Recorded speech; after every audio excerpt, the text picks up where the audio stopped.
बिस्मिल्लाहिर्रहमानिर्रहीम। अस्सलाम वालेकुम डियर स्टूडेंट्स। आज के हमारे इस लेक्चर में मैं आपको बताऊंगा कि हमने पेपर किस तरह करना है, किस तरह सॉल्व करना है, कौन सी चीज़ें इनमें करनी है और कौन सी चीज़ें हमने नहीं करनी, किस तरह हम कुछ चीज़ें करके अपने मार्क्स को हाई कर सकते हैं और किस तरह कुछ चीज़ों को हम अवॉइड करके अपने मार्क्स को और काफ़ी बेहतर बना सकते हैं। और कुछ ऐसी चीज़ें होती है जिनको करने से आपके मार्क्स जो है वो कम हो जाते हैं। तो सबसे पहले एग्ज़ाम में आपको जाने से पहले आप अपने इक्विपमेंट जो आपके होते हैं वो पूरे कर ले। जो आपके पेन वगैरह हैं वो अपने साथ पूरे लेके जाए। पेन जो हो गए, आपके स्केल हो गए, आपका कैलकुलेटर हो गया, आपकी घड़ी हो गई, ये तमाम चीज़ें आप अपने साथ ले जाएं। अब बात आती है कि एग्ज़ाम में हमने कौन से पेन इस्तेमाल करने हैं, किन पेन से लिखना है, कौन से पेन अलाउड है, कौन से पेन नहीं अलाउड। अब हमारे स्टूडेंट के साथ मसला ये होता है कि जो हमारे स्टूडेंट्स होते हैं वो होमवर्क जो होता है, जो अपने रिवीजन होते हैं, जो अपने टेस्ट होते हैं, वो किसी और पेन से कर रहे होते हैं और एग्ज़ाम में वो कोई और पेन इस्तेमाल कर रहे होते हैं। तो जब वो न्यू पेन इस्तेमाल कर रहे होते हैं तो उनकी राइटिंग में काफ़ी फ़र्क आ जाता है और इनके एक जो पेपर होता है उन पे काफ़ी फ़र्क पड़ता है। तो इसलिए मैं अपने स्टूडेंट्स को यही सजेस्ट करूँगा कि आप वही पेन अपने इस्तेमाल करें शुरू से, स्कूल लेवल पर अपने होमवर्क में, अपने टेस्ट में, रिविज़न में जो आपने एग्ज़ाम में अपना पेन इस्तेमाल करना होता है वही आप स्टार्ट से इस्तेमाल करें। अब बात आती है, हमारे पास स्टूडेंट जो होते हैं वो इंक पेन इस्तेमाल करते हैं, कुछ बॉल पेन, कुछ पॉइंटर इस्तेमाल करते हैं। अब हमारा जो बोर्ड का एग्ज़ाम होता है उसमें जो पेपर आपको दिए जाते हैं, आंसर शीट, उनकी क्वालिटी इतनी बेहतर नहीं होती। जब आप उन पे इंक पेन से लिखेंगे तो वो उस पर पेल जाता है और जब पेल जाता है तो वो बैक साइड पे भी आता है और आपका जो पेपर होता है वो एक बदसूरत सा दिखाई दे रहा होता है और जो एग्जामिनर है उसको काफ़ी बुरा लग रहा होता है। तो मैं आपको यही सजेस्ट करूंगा कि आप इंक वाले पेन से अपना पेपर हल ना करें क्योंकि वो उस पर पेलता है, इस पेपर की क्वालिटी इतनी अच्छी नहीं होती। उसके बाद आपके पास दो चॉइसेस रह जाते हैं, आप या तो पॉइंटर से लिखें या बॉल पेन से लिखें। जिनकी पॉइंटर से अच्छी राइटिंग है वो पॉइंटर से हल करें और जिनकी राइटिंग बॉल पेन से अच्छी है वो बॉल पेन से लिख लें। अब यहाँ पर आता है कि कौन से कलर के पेन हमने इस्तेमाल करने हैं। आपने सिर्फ एक ही कलर इस्तेमाल करना है, वो क्या है, ब्लू। आपने ब्लैक बिल्कुल इस्तेमाल नहीं करना। बोर्ड के एग्जाम में ब्लैक अलाउड नहीं होता। काफ़ी सारे स्टूडेंट्स को ये बात पता ही नहीं होती, वो ब्लैक मार्कर से जो है अपने हेडिंग्स और क्वेश्चन लिख रहे होते हैं। आपने सिर्फ ब्लू इस्तेमाल करना है। ब्लू मार्कर आपने क्वेश्चन और हेडिंग्स के लिए इस्तेमाल करनी है और ब्लू पेन आपने आंसर्स के लिए इस्तेमाल करना है। ये आपके लिए बेस्ट रहेगा। फिर बात आती है, कुछ स्टूडेंट इनको पता ही नहीं होता, वो अपने एग्जाम में पेंसिल का इस्तेमाल करते हैं, लेड पेंसिल का। पेंसिल का इस्तेमाल या तो वो लाइन लगाने के लिए करते हैं या फिर जो रफ वर्क होता है जो आपके मैथ में इस्तेमाल होता है या जो डायग्राम्स होते हैं वो पेंसिल से बना लेते हैं। याद रखिए, आपके जो बोर्ड के एग्जाम में है वो पेंसिल अलाउड नहीं होता। ये जो है आपके रोल नंबर स्लिप के बैक साइड पे लिखा होता है कि पेंसिल बोर्ड एग्जाम में अलाउड नहीं होता। तो आपने पेंसिल जो है, लेड पेंसिल, उसको बिल्कुल इस्तेमाल नहीं करना। अब कुछ स्टूडेंट्स ऐसे होते हैं जो अपने हेडिंग्स को कलरफुल बना देते हैं। जो लेड पेंसिल होते हैं, पेंसिल कलर, उनसे वो कलर कर देते हैं। ये भी बिल्कुल अलाउड नहीं है। आपको लेड पेंसिल बिल्कुल इस्तेमाल नहीं करना है। पेन इस्तेमाल करना है कौन सा, ब्लू मार्कर आपने इस्तेमाल करना है और ब्लू पेन इस्तेमाल करना है। चाहे वो आप बॉल पेन इस्तेमाल करें या आप पॉइंटर इस्तेमाल करें, आपके लिए काफ़ी बेहतर रहेगा। तो ये चीज़ें आपने करनी है और अप्लाई करनी है। पेंसिल आपने बिल्कुल इस्तेमाल नहीं करना। सबसे पहले अगर आपके पास ये, हमारे पास एक एग्ज़ाम पेपर है, आंसर शीट, अगर लाइन नहीं लगी तो आप ब्लू मार्कर से यहाँ पर एक साइड में लाइन लगा दें। अक्सर लाइन लगी होती है, यहाँ पर एक स्ट्रेट बिल्कुल फुट्टे से आपने स्केल से लाइन लगा देनी है। तो एग्ज़ाम, हमारे जो बोर्ड के एग्ज़ाम होते हैं उनमें हमारे पास सबसे पहले कौन सा ऑब्जेक्टिव का हमारे पास सबसे पहले पोर्शन आता है। तो ऑब्जेक्टिव के लिए आपने सबसे पहले जो मेन हेडिंग है वो ऑब्जेक्टिव की है, तो आपने यहाँ पर बीच में ऑब्जेक्टिव की हेडिंग देनी है और साइड में 2 कॉमा दे देने हैं। अब ऑब्जेक्टिव में हमारे पास फिल इन द ब्लैंक्स आते हैं, उसमें ट्रू एंड फॉल्स के आंसर वो हमारे पास आते हैं। तो आपने पूरा जो फिल इन द ब्लैंक्स वो पूरा जुमला नहीं लिखना। आपने सिर्फ क्या करना है, सिर्फ नंबर लगाकर 1, 2 3 इस तरह करके जो आंसर होगा फिल इन द ब्लैंक्स में फिट होगा वो आपने सिर्फ यहाँ पर लिखने होंगे। पूरा जुमला लिखने की ज़रूरत नहीं होगी। इसका आपका टाइम ज़ाया, काफ़ी टाइम ज़ाया होगा। बोर्ड में हमारे पास टाइम काफ़ी कम होते हैं, क्वेश्चन ज़्यादा होते हैं, तो आपने सिर्फ फिल इन द ब्लैंक्स, जो आपके पास जो आंसर होता है फिल इन द ब्लैंक्स का, वो आपने लिखना है। अब यहाँ पर एक और बात आती है, कुछ स्टूडेंट्स जो होते हैं फॉर एग्जांपल यहाँ पर कुछ लिख लेते हैं, फिर उसके बाद ये जो है ये एक स्टूडेंट है, इसने भी सेम इसी तरह ऑब्जेक्टिव लिखा 1 2 3। अब इसने फॉर एग्जांपल यहाँ पर कुछ लिखा जो आंसर था, फिर इसने इसको कट करके यहाँ पर करेक्ट आंसर लिखा, बिल्कुल सही आंसर लिखा। अब ये जो है इसने सही आंसर लिखा है, मगर यहाँ पे इसने पहले क्या कर दिया, कट कर दिया, करेक्शन की।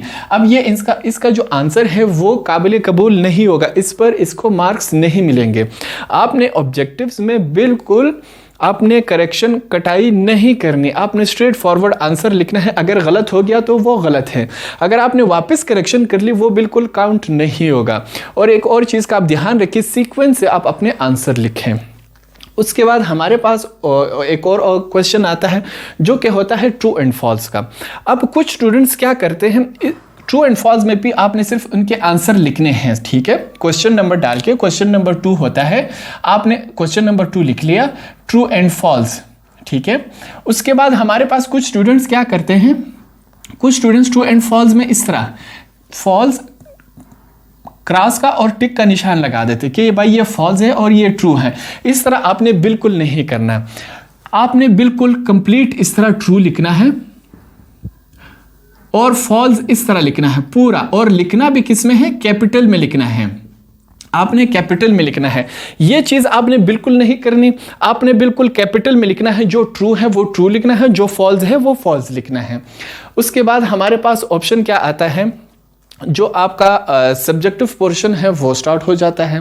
अब हमने अपना क्वेश्चन पेपर खूबसूरत कैसे बनाना है, हमने जो एग्जामिनर है उसको इंस्पायर कैसे करना है ताकि उसको हमारा जो पेपर है वो अच्छा लगे और उसके बिना पर हमें क्या मार्क्स लगे। अब हमें कौन कौन सी चीज़ें करनी चाहिए।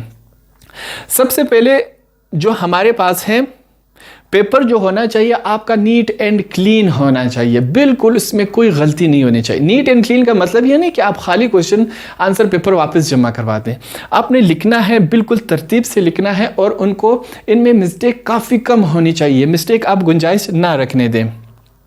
उसके बाद हमारे पास क्या आता है, जो हमारा पेपर होता है वो खूबसूरत कैसे दिखता है, कौन सी चीज़ें हमने अप्लाई करनी है, कौन सी चीज़ें हमने अवॉइड करनी है, हमें नहीं करनी चाहिए। अब वो सारी चीज़ें मैं आपको तरतीब से बताऊंगा। अब हमारे पास बात आती है कि एग्जामिनर कौन सा पेपर देखकर इंस्पायर होता है और वो उसे अच्छे मार्क्स देते हैं, उसके लिए हमें क्या क्या चीज़ें करनी चाहिए। एग्जामिनर को इंस्पायर करने के लिए आपने फर्स्ट ऑफ ऑल जो मैंने आपको ऑब्जेक्टिव का बताया, आपने मेन हेडिंग देनी है, यहाँ पे ऑब्जेक्टिव ब्लू मार्कर से आपने लिखनी है 2 हेडिंग्स देके, फिर आपने इस तरह सीक्वेंस वाइज आपने जो लिखना है कि हमारे पास फिल इन द ब्लैंक्स है और ट्रू फॉल्स आपने इस तरीके से लिखनी है। अब आपका जो पेपर है वो नीट एंड क्लीन होना चाहिए, उसमें गलतियां बिल्कुल नहीं होनी चाहिए। जब आपने पेपर कर लिया उसके बाद आपने क्या करना है, अपने पेपर का रिवीजन करना है कि भाई जो पेपर हमने किया है उसमें हमने लिखा क्या होता है। अब कुछ स्टूडेंट्स ऐसे होते हैं जब वो अपना पेपर उसका रिवीजन करते हैं तो उन्हें खुद समझ नहीं आ रहा था भाई इसमें हमने लिखा क्या है। जब स्टूडेंट को खुद समझ नहीं आ रहा तो एक टीचर जो चेकर होता है वो इसको कैसे मार्क्स दे सकता है। तो आपने बिल्कुल आपकी जो राइटिंग है वो ऐसे वर्ड्स इतने क्लियर होने चाहिए कि वो समझ आ सके। इस हद तक आपने कोशिश करनी है कि वो क्लियर लिखे हों और चेकर उसको समझ सके कि आपने क्या लिखा हुआ है। अब कुछ हमारे पास जो है, अब हमने क्या करनी है, मैं आपको हेडिंग्स के मुतालिक बता देता हूं। क्वेश्चंस में आपने मेन हेडिंग लाजमी देनी होती है। हेडिंग आप किस तरह देंगे, जो मेन हेडिंग होती है वो इसी तरह आपने बीच में लगा देनी है, बीच में लगाकर 2 कॉमे दे देने हैं, ठीक है, दोनों साइड पर।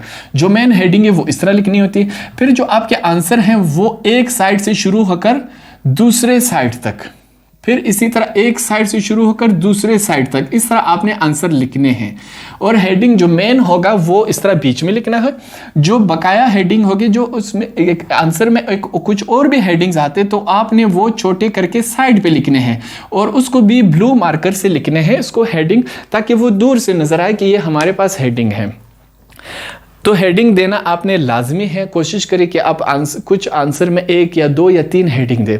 अब कुछ स्टूडेंट्स ऐसे होते हैं जो बहुत ज़्यादा क्या करते हैं, उनमें हेडिंग्स डाल देते हैं, तो वो भी काफ़ी अच्छा नहीं होता। यहाँ पर हेडिंग, यहाँ पर हेडिंग, यहाँ पर हेडिंग, यहाँ पर हेडिंग, और हेडिंग के बाद वो करते क्या है, 1 या 2 लाइंस उनमें लिखते हैं। ये आपने बिल्कुल नहीं करना। ये जो चेकर होता है, जो एग्जामिनर होता है, ये उसको बिल्कुल पसंद नहीं आता और वो आपको इस चीज़ पर आपके मार्क्स काट सकता है। आपने अगर हेडिंग लिखनी है तो उसके नीचे कम से कम मिनिमम आपने 4 या 5 लाइन लिखनी लाजमी है। हमारे स्टूडेंट्स क्या करते हैं, हेडिंग देकर उसके नीचे 1 या 2 लाइन लिखते, फिर अलग से हेडिंग, फिर 1 या 2 लाइन, तो वो काफ़ी बुरा लगता है। आपने ये चीज़ें नहीं करनी। हेडिंग के बाद हमारे पास क्या आता है, प्रॉपर हेडिंग आपने देनी है। आपने ज़्यादा जो हेडिंग्स है उनको अवॉइड करना है, ज़्यादा हेडिंग्स आपने नहीं देनी। अब हमारे पास अगला पॉइंट क्या है, जो आपने है इस कोने से लेकर इस कोने तक पूरा लिखना है। कुछ स्टूडेंट्स क्या करते हैं, हमारे पास कुछ स्टूडेंट्स जो होते हैं, कुछ स्टूडेंट्स हमारे पास यहाँ से स्टार्ट करते हैं, यहाँ लिखते हैं, यहाँ से स्टार्ट करके यहाँ लिखते हैं, यहाँ से स्टार्ट कर, ये साइड भी खाली छोड़ते हैं और ये साइड भी खाली छोड़ते हैं आंसर्स में अपने।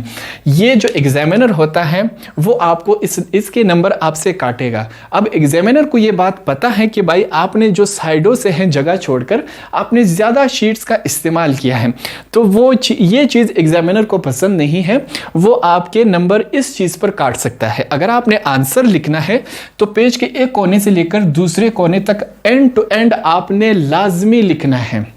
अब एग्जामिनर आपका या कोई दोस्त या कोई फैमिली मेंबर तो नहीं होता कि आपको इस बात पर नंबर दे कि आपने कम स्पेस इस्तेमाल की है और शीट्स ज़्यादा भरी है। तो आपने इस चीज़ से बचना है और पूरा आंसर एक पेज के एक साइड से लेकर दूसरे साइड तक आपने मुकम्मल लिखना है। ये चीज़ें आपने करनी है। उसके बाद क्या होता है, आपने जब एक क्वेश्चन ख़त्म किया, हमारे पास फॉर एग्जांपल यहाँ पर एक क्वेश्चन ये मुकम्मल हुआ, ख़त्म हुआ। जब आपका क्वेश्चन एक ख़त्म होगा आंसर, तो आपने बीच में ऐसे लाइन लगा देनी है मार्कर से। ये तो आप पॉइंटर या बॉल पॉइंट से करेंगे, ये तो हमारे पास थोड़ा सा हल्का होगा। जो मार्कर होता है वो डार्क होता है। जब आपका आंसर एक ख़त्म हो जाए तो आपने बीच में ऐसी लाइन लगानी है और यहाँ डॉट, यहाँ डॉट।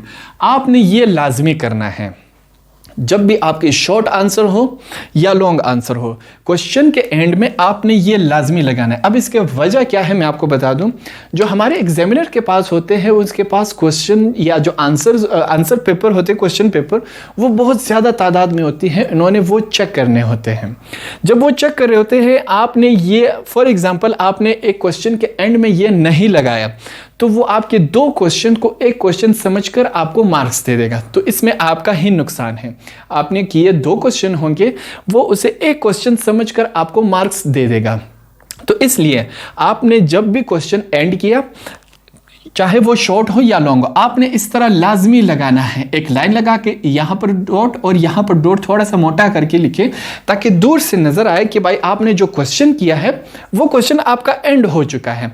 और इसके बाद यहाँ भी एक लाइन ऊपर छोड़ दी, नीचे भी एक लाइन छोड़ दी, उसके बाद आप नेक्स्ट क्वेश्चन आप अपना स्टार्ट कर दें। तो ये चीज़ आपने लाजमी करनी है। इस चीज़ का आपको बड़ा फ़ायदा होगा और एग्जामिनर को दूर से पता चलेगा कि भाई यहाँ पर इसका जो आंसर है वो एंड हो चुका है और इसके बाद इसका न्यू आंसर स्टार्ट हो चुका है। तो ये चीज़ आपने लाजमी करनी है। उसके बाद क्या करना है, और ये जो लाइन है आपने पेंसिल से नहीं लगानी, क्योंकि पेंसिल जो हमारे पास है वो अलाउड नहीं है। आपने ब्लू मार्कर से, ब्लैक भी आपने यूज़ नहीं करना, ब्लू मार्कर से आपने ये चीज़ करनी है। अब आगे हमारे पास क्या आता है, जो क्वेश्चन आपसे पूछा गया है आपने उसका रिलेवेंट आंसर देना है। जो क्वेश्चन पूछा गया है उसी तरह के आपने आंसर देना है। अब कुछ स्टूडेंट, अब आपने एक और चीज़ आपने ध्यान में रखनी है। फॉर एग्जांपल क्वेश्चन 2 नंबर का है तो आपने 2 नंबर की हद तक आंसर लिखना है। अगर 4 नंबर का है तो 4 नंबर की हद तक आपने आंसर लिखना है। बढ़ चढ़कर नहीं बयान करना और ना ही कम बयान करना है। जितना क्वेश्चन है उतना ही आपने आंसर देना है और रिलेवेंट आंसर देना है। अब हमारे पास दो किस्म के स्टूडेंट आ जाते हैं। एक तो फॉर एग्जांपल उनसे मैथ का पूछा जाता है, तो वो मैं आपको एग्जांपल दे रहा हूँ, उनसे अगर सवाल मैथ का पूछा जाता है कि भाई मैथ क्या होता है, तो वो जवाब क्या देते हैं कि भाई फिजिक्स भी एक सब्जेक्ट होता है, फिजिक्स भी हमें पढ़ना चाहिए, फिजिक्स के अंदर मैथ होता है। तो आपने ये चीज़ नहीं करनी। उन्होंने क्वेश्चन क्या किया है, उन्होंने क्वेश्चन मैथ का किया है, तो आपने मैथ का ही आंसर देना है। हम यहाँ पर क्या करें, फिजिक्स का लिख रहे होते हैं कि भाई फिजिक्स एक सब्जेक्ट होता है, हमें पढ़ना चाहिए, फिजिक्स में ये होता है, फिजिक्स के अंदर मैथ यूज होता है। तो आपने ऐसा बिल्कुल नहीं करना, ये एग्जामिनर को बिल्कुल, जो चेकर होता है उसको पसंद नहीं होता। अब एक और स्टूडेंट्स कुछ इस तरह के होते हैं जिनसे फॉर एग्जांपल फिजिक्स का पूछा जाता है 2 नंबर का और वो 10 नंबर का आंसर लिख देते हैं। वो बढ़ चढ़ कर लिख देते हैं, जितना उनसे पूछा गया उनसे ज़्यादा लिख देते हैं। ये आपने बिल्कुल नहीं करना। एक तो नुकसान इसका ये है कि आपका टाइम ज़ाया होगा। हमारे पास जो बोर्ड में होता है, हमारे पास फिक्स टाइम होता है और हर सवाल के हमारे पास कुछ ही टाइम होता है। तो अगर हम 2 नंबर के सवाल पर 10 नंबर के सवाल का टाइम ज़ाया कर देंगे तो हमारे पास जो पीछे सवाल हैं वो खाली रह जाएंगे और उन सवाल को हमारे पास टाइम नहीं रहेगा उनको सॉल्व करने का। तो आपसे जो सवाल पूछा गया, जितने नंबर का पूछा गया, आपने उसी के मुताबिक और रिलेवेंट आंसर जो पूछा गया वही आंसर आपने उनको देना है। उसके बाद कंप्लीशन, फिर वही क्वेश्चन ख़त्म हुए तो आपने स्ट्रेट लाइन लगा देनी है और 2 डॉट लगा देने हैं। कंप्लीट पेज भरना है आपने, इनके साइडों पे लाइंस नहीं, साइडों पे ये चीज़ें आपने नहीं छोड़नी, इससे आपके मार्क्स कट सकते हैं। अब हमारे पास क्या है, कुछ स्टूडेंट्स ऐसे होते हैं, फॉर एग्जांपल हमारे क्वेश्चन पेपर में हमसे कितने कहा गया है कि आपने क्या करना है, 4 क्वेश्चंस करने हैं। कुछ स्टूडेंट्स ऐसा करते हैं कि 4 के बजाय हमारे पास क्वेश्चन 6 होते हैं और हमें करने 4 होते हैं। कुछ स्टूडेंट ऐसा करते हैं कि वो 5 क्वेश्चंस के आंसर दे देते हैं। ये बिल्कुल गलत है। अब एग्जामिनर क्या करेगा, आपके जो पहले 4 हैं, जो पहले 4 क्वेश्चन हैं उनको चेक कर लेगा और जो 5वां क्वेश्चन है उसको वो चेक नहीं करेगा, उसको वो कैंसिल कर देगा। बेशक आपने 5वां भी सही किया हो, अगर आपका पहला क्वेश्चन में से कम मार्क्स आए फॉर एग्जांपल, या दूसरे में से आपको 5 मार्क्स मिले और जो 5वां क्वेश्चन था वो आपने बिल्कुल ठीक किया था, 10 में से 10 मार्क्स आए, तो एग्जामिनर जो 5वां आंसर है वो आपका काबिल कबूल नहीं होगा। तो बेहतर यही है, अगर आपसे 4 के आंसर मांगे गए तो आपने 4 के ही आंसर लिखने हैं, ज़्यादा के आंसर आपने बिल्कुल नहीं लिखने, इस बात को आपने अवॉइड करना है। ठीक है, तो ये हो गया हमारे पास। अगला पॉइंट हम क्या करेंगे, अब हमारे पास एक और बात आती है, सीक्वेंस ऑफ क्वेश्चन। हमने क्वेश्चन किस तरह अटेम्प्ट करने हैं कि भाई कौन सा क्वेश्चन कौन से नंबर पे करना है। अब मैं आपको मिसाल 4 क्वेश्चन का देता हूँ। अक्सर हमारे पास जो होते हैं 4 क्वेश्चन आते हैं कि भाई हमने 4 क्वेश्चन करने हैं। अब जो सबसे बेस्ट क्वेश्चन आपको आता है, 4 क्वेश्चन में एक सबसे ज्यादा आपको आता है, जो सबसे टॉप क्वेश्चन होता है, वो आपने किस नंबर पे करना है, वो आपने करना है क्वेश्चन नंबर 2, दूसरे नंबर पे। जो आपको सबसे बेस्ट आंसर आता हो वो आपने किस नंबर पे करना है, किस नंबर पर करना है, सेकंड नंबर पे आपने क्वेश्चन करना है। इसकी वजह मैं बताता हूं। और जो आपको सेकंड बेस्ट आंसर आता है वो आपने क्वेश्चन नंबर 1 की जगह लिखना है। ये बेस्ट हो गया, बेस्ट आंसर आपको आता है। ये क्या है, सेकंड बेस्ट है। अब जो सेकंड बेस्ट है वो आपने क्वेश्चन नंबर 1 की जगह लिखना है। अब इसका वजह क्या है, वजह यह है कि जो एग्जामिनर होता है, चेक करने वाला होता है, वो पहला क्वेश्चन इस नीयत से चेक कर रहा होता है, उसका माइंड ये होता है कि पहला क्वेश्चन तो इसने बिल्कुल ठीक किया होता है, क्योंकि हर स्टूडेंट को एक ना एक क्वेश्चन आता है और वो सबसे पहले करता है।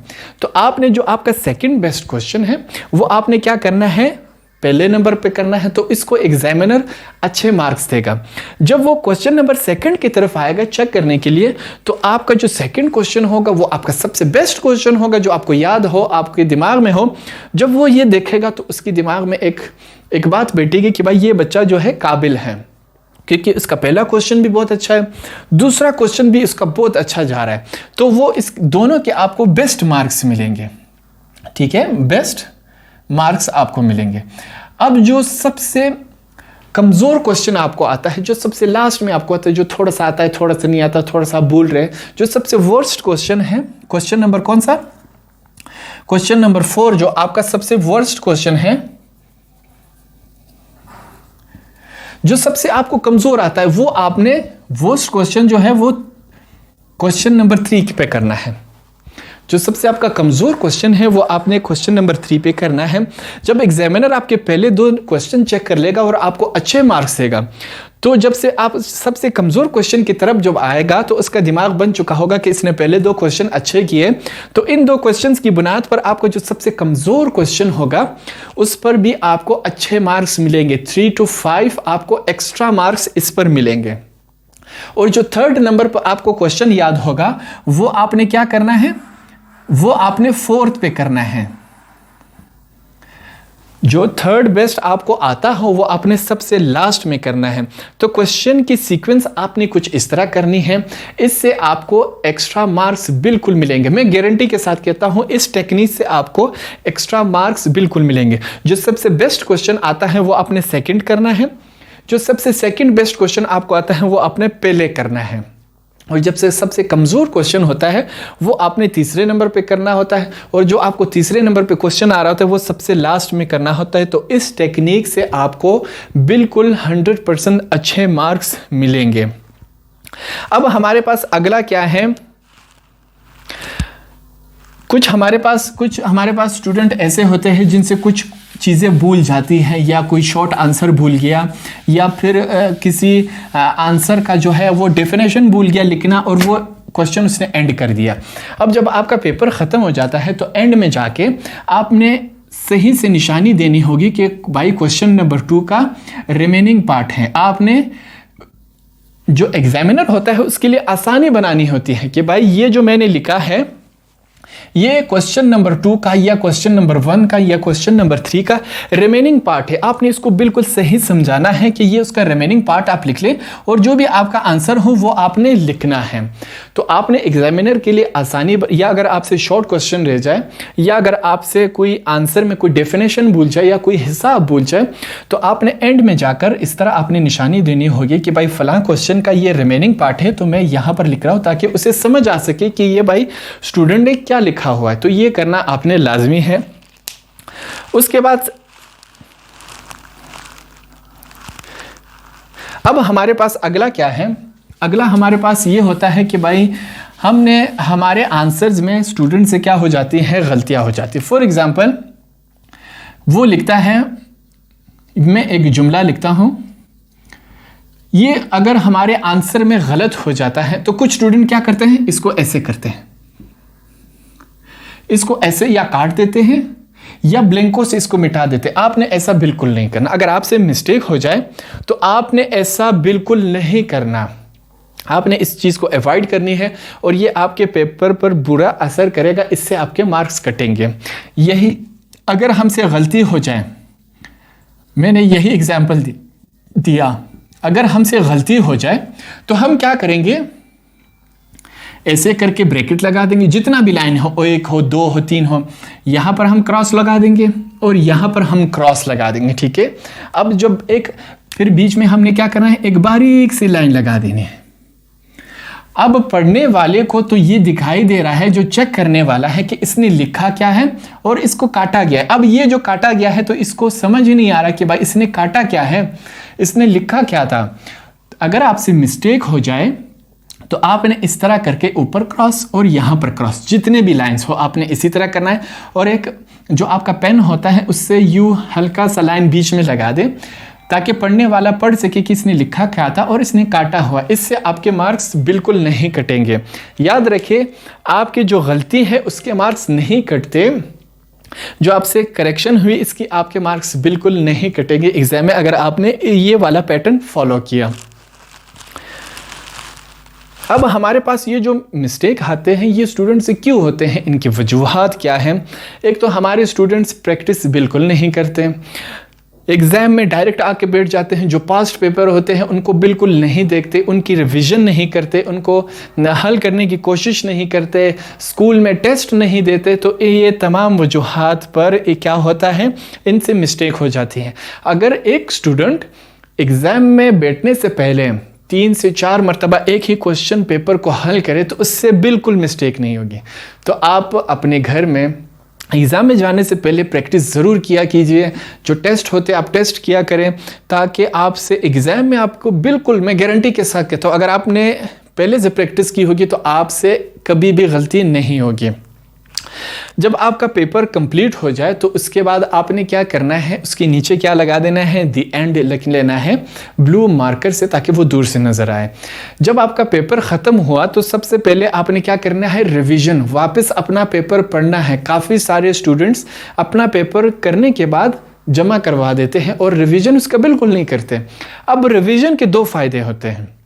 एक फ़ायदा तो ये होता है कि भाई आपको अपने मिस्टेक्स का पता चल जाता है कि भाई मैंने कौन से मिस्टेक किए हैं, कहाँ पर मिस्टेक किए हैं, उसको वापस वो करेक्ट कर लेता है। दूसरा फ़ायदा ये होता है कि आपको अपने आप का पता चल जाता है कि भाई मैंने पेपर किस तरह किया हुआ है, मेरे पेपर का वज़न क्या है, मुझे कितने मार्क्स मिलेंगे। तो आपको अपने आप को असेस करने का ये आपको क्या हो जाएगा, ये आपको पता लग जाएगा, ये आपकी एक आदत बन जाएगी अपने आप को असेस करने की। तो ये तमाम पैटर्न्स आपने फॉलो करने हैं।